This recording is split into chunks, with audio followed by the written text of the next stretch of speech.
Hello all, BowTieSecurityGuy here. Realized I hadn't recorded a video this week. It's been kind of crazy. Spent the whole week out at ThreatLocker's Zero Trust World, which was absolutely awesome. Every time, I thought my social battery was done, I pushed past that a little bit.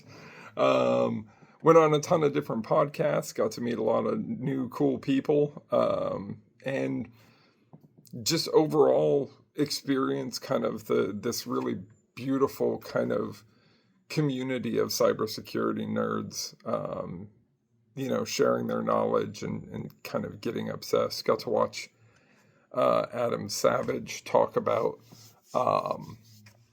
kind of his life on Mythbusters and just really kind of discussing all of the things that he had learned.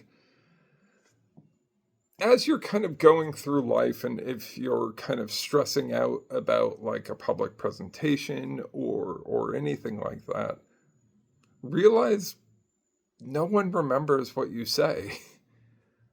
Like, I watched Adam Savage, who's a fantastic presenter and just an awesome, genuine human. And I remember two things. I'm filthy because I've been in the shop. I remember two things. One, he said that everyone had the ability to veto kind of something they were doing. So it's if one person felt passionate enough that they didn't want to do something, they would argue their point until they either changed that person's mind, or they decided on a different course of action.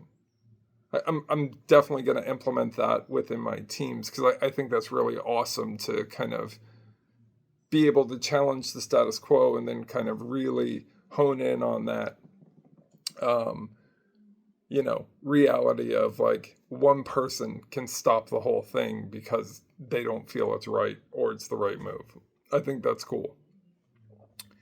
And then the other thing is, kind of his presentation talked about the cannonball incident where the Mythbusters had accidentally launched a cannonball that went and hit houses and did a bunch of other stuff, and how Discovery and the lawyers were telling him like, hey, if you do this and you go talk to the homeowners, like, you're going to be in breach of contract. And Adam's like, well, you do your thing. Like, you decide what you're going to do because we're going to do what's right. And I think that's really cool because sometimes in your career, you're kind of in a position where you want to do something and you know that it's going to cause you problems, but it is the right thing to do and you do it anyways, right? So that was, those are the two things I took. So he talked for an hour. I only remember two things.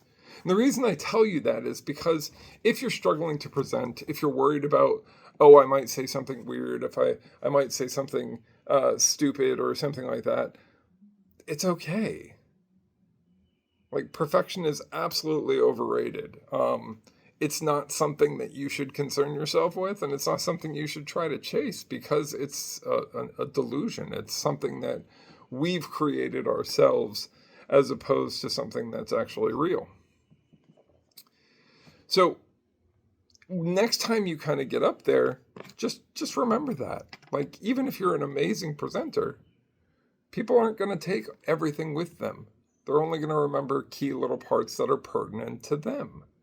So even if your whole presentation is terrible, you might say one thing that has value, and you've still given the same amount of value that someone like Adam Savage or someone like I would give in a presentation, because we've done it hundreds and hundreds of times, but we still have the same results. Whether you're a bad presenter or a good presenter, people are only going to take one or two things, maybe tops, with them. The human mind isn't designed to kind of absorb all this information and then keep it in there, right? It's just not. It's designed to take in data that's useful to you personally and then dump the rest. So, if you've got a big presentation coming up, or if you're trying to, challenge yourself and push those boundaries in what you think you're capable of, just do it. Just go out and do it. Failure has been my greatest teacher, and failure is always an option. But the reality is, even when you fail, people are still going to learn, and that's the goal. You want them to be educated, you want them to learn, and you want them to kind of grow as they learn. But don't stress the small stuff. Don't worry about whether or not it's perfect. Don't worry about if it hits the right note. Just go out and do it. The more you do it, the more you'll get used to it, and the easier it'll become. Trust me, I'm a perfect example of that. You know, if I thought if you told the guy who had social anxiety, who couldn't talk to a room of 3 people, that he would be in front of a stage of 500 or 1,000 at a massive conference, I would have called you a liar, because I could barely talk to a room of 2. Now, that was 10 years ago, but still. You have to start to learn what your limitations are, and the way you learn what those limitations are is by pushing yourself, testing your boundaries. And then when you've tested your boundaries, push them again. And then if you don't think you can do it again. And if you don't think you could do it again.